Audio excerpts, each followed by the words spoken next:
with benchmarks, and then using that to prepare us for AZ Merit, where Mrs. Allen will take over and talk to you about that, let you know some information that will be supporting your child and some resources that you can use to access online and maybe get your child prepared and ready for middle school AZ Merit testing. If we need to, we probably won't, but we might touch on what you see at the bottom, that ACT Aspire, something that's a little bit new in the civics test and AIM Science, but that won't come until 8th grade for your child. So just a little thing that we like to implement: tell me and I forget, teach me and I remember, involve me and I learn. So thank you again for being involved, because I feel like being part of and actually getting involved is going to help you to support your child and help them be successful. So I greatly appreciate that. Common formative assessments. At Mohave, what we do is we have weekly professional learning communities, and we do that not just grade level where they come together as teachers to talk about their students' emotional, social, academic, and behavioral challenges and successes. We do it also subject and grade level specific, so those teachers can work together within the common content, look at essential standards, the big ones that we really need to hit for each quarter, and then they develop these common formative assessments. They're implemented not in a way where it's a test, but more of a check for understanding. So the teachers and the students can both look at and say, this is what you understand, this is what you don't understand, or you're doing great. Let's differentiate some instruction. So we use that at Mohave to help drive not only daily instruction and kind of make sure that our students are getting what they need as individuals, but we also have specialized differentiated instruction days. And that means within a content level and grade level, we're sharing students, and they're getting split into homogeneous groups according to their performance level, their skill level, and what we get from the data when we analyze the common formative assessments. On the specialized days, we do have myself as a coach and Ms. Waltz this year, which has been a great help to break them into smaller groups, and we're giving them, if they need, a little remediation or intervention. If they're on that level and they're getting an extension, we're deepening their understanding, or we're raising the bar of the difficulty and the level of which they're applying the skills. We can also challenge them with a little enrichment, which is something we did today and had a great time and fun, and involve some extra technology, but also push them above and beyond what's expected at the grade level.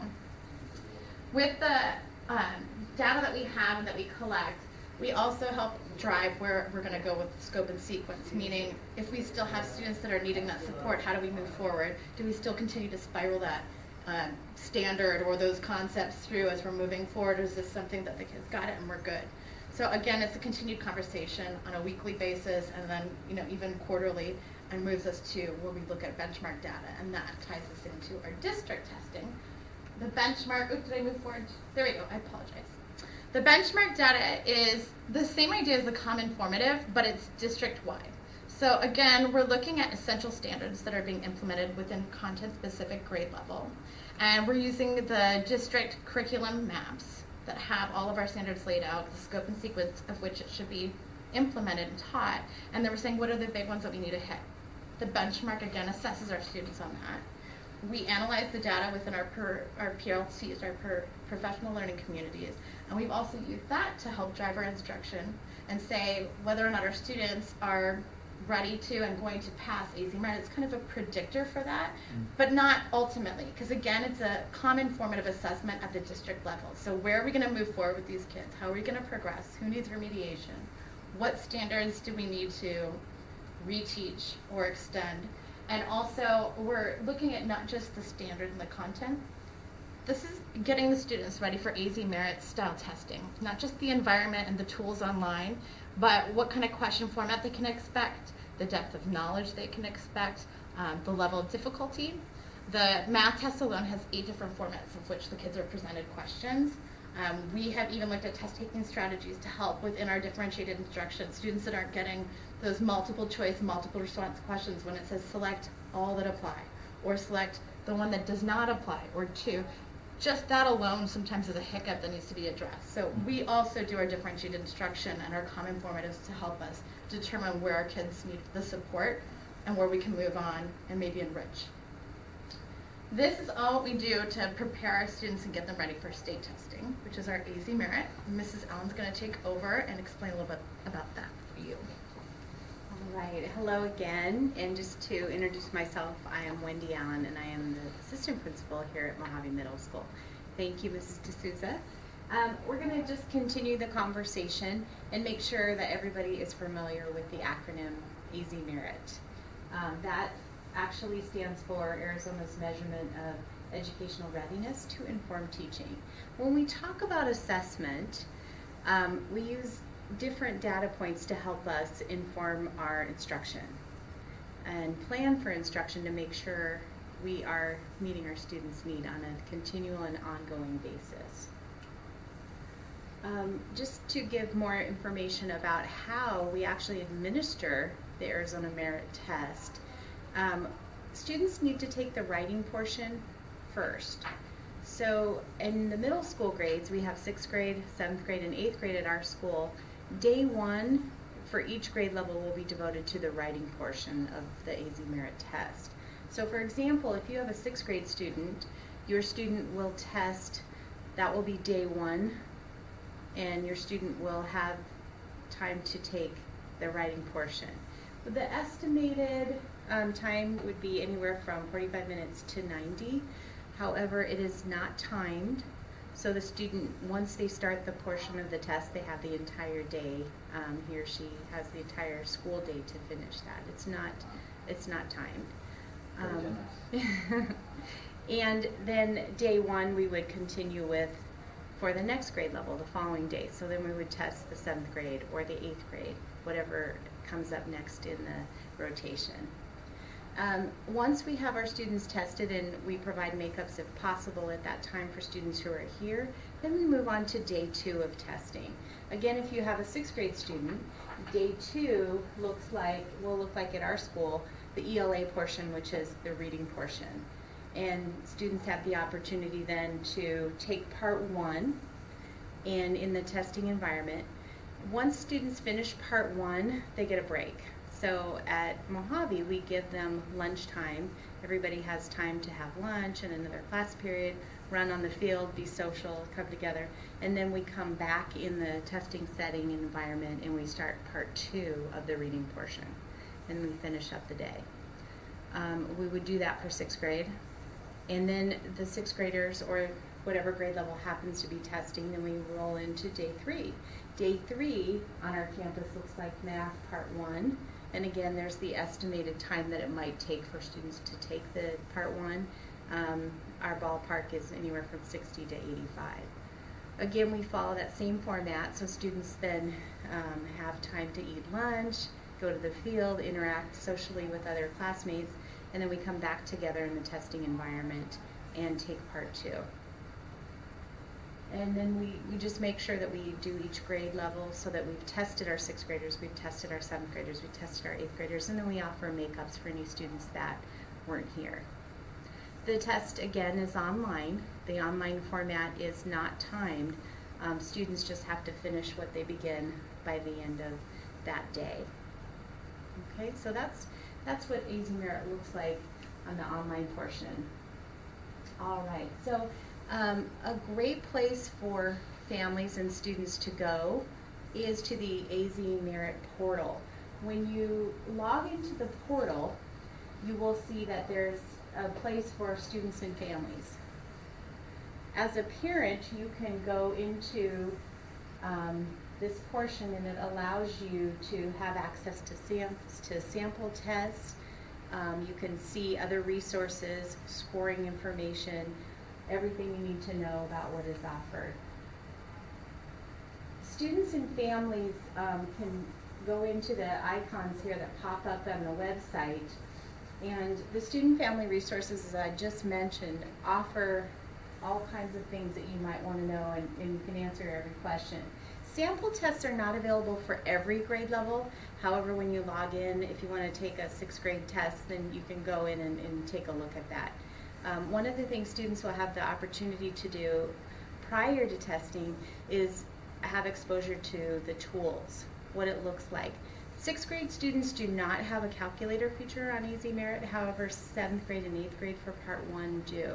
And we try to familiarize students with the tools prior to testing, as well as on the ELA portion. So it's very helpful for families to log in to the AZ Merit portal and have kids go on and just become familiar with that. so it's not foreign for students. And then you can also access the Arizona Academic Standards on this website. All right, so sample tests are available to everyone. This is a website that anyone can log into. You don't have to have a password, and we're going to talk about how to get there and how to utilize the resource. I talked a little bit about the testing tools, the resources, and the platform. This is how it's delivered for testing in the state of Arizona. So the sample tests allow you to see what would happen when students actually take the test. The test doesn't get saved, it's not uploaded, we don't use it for any purposes, it's just to familiarize everybody for the test. In middle schools, if we have an 8th grade student who takes the EOC test, that's not going to show up on the list to take the test. So, for example, when you go into the sample test, not everything is available to you. But we do our best to make sure that our students are prepared to take any kind of online test. And again, those scores aren't recorded during sample testing. But when we get to the actual testing window, everything will be uploaded and available to you. Just to remind everybody, we're starting to see a lot of smartwatches. Most of our students have technology they bring to school with them. Many of you have your phones and your iPads or your tablets with you tonight. We see the same electronic devices in our classrooms. When we are in a testing environment, it's important that everybody has those put away and turned off so we don't compromise the test. Any tools that a student might need, such as a calculator or other tools, will be embedded in the test, and if not, we can make sure a student has access to what he or she does require to be successful.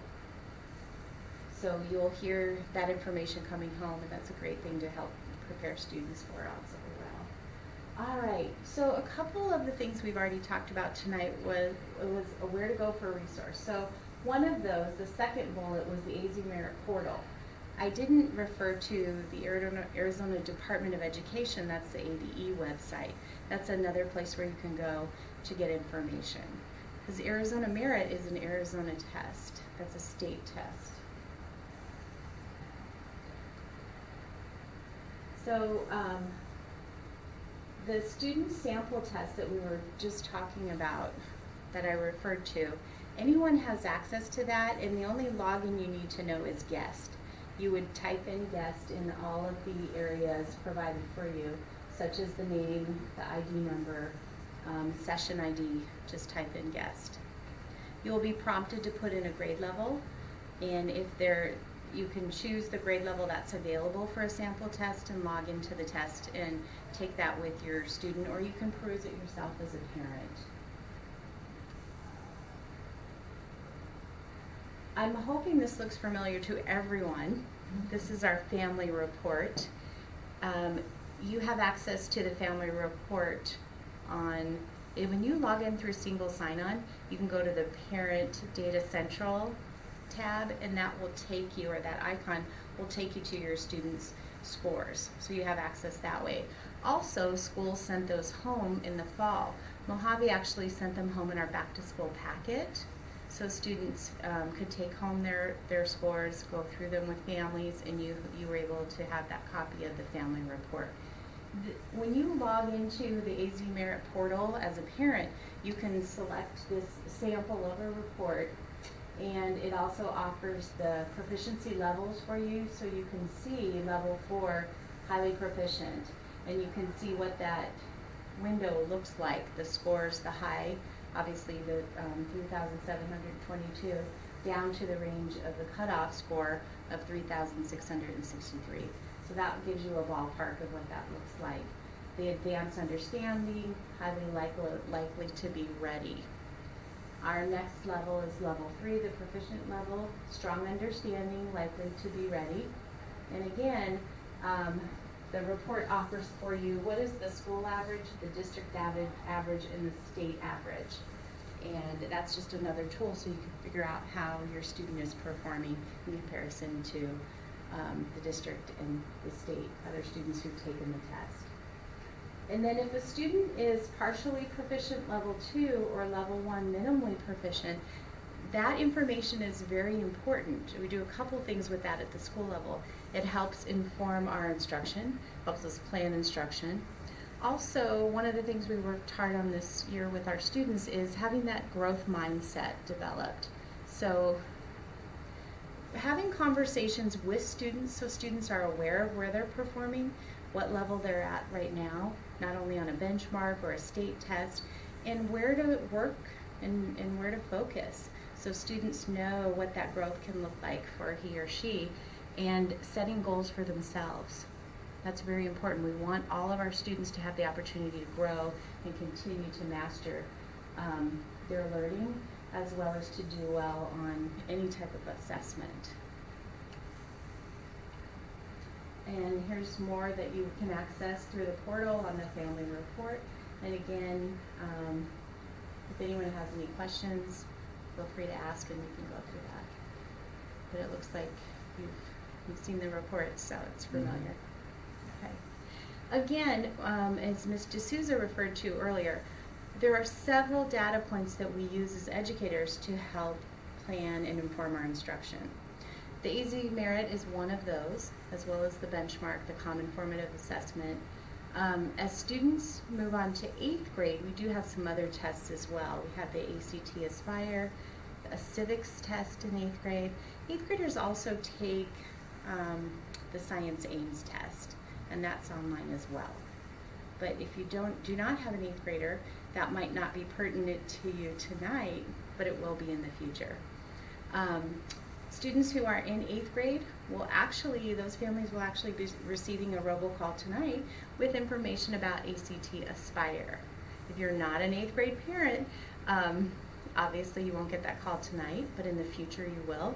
And that is a readiness predictor in different subject areas to know when your student is, those scores can help inform those decisions and understanding of, are we ready in 5 areas? Or is your student ready, readiness basically in math and in writing and in science. And if we take a look at those 3 out of the 5, just as an example, how are students on that journey to embracing being ready for either college courses or pursuing a career and getting ready for career skills. The other thing that assessments do, similar to the ACT Aspire, is help students understand what areas they may have a challenge in or a strength in, and then be able to set some goals for the future. Are there any questions tonight that we can address?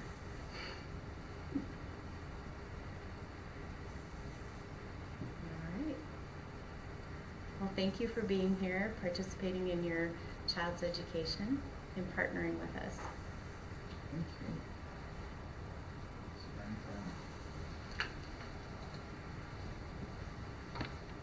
I don't know, did you turn this on? Do you know how to turn it off? You guys have a lot of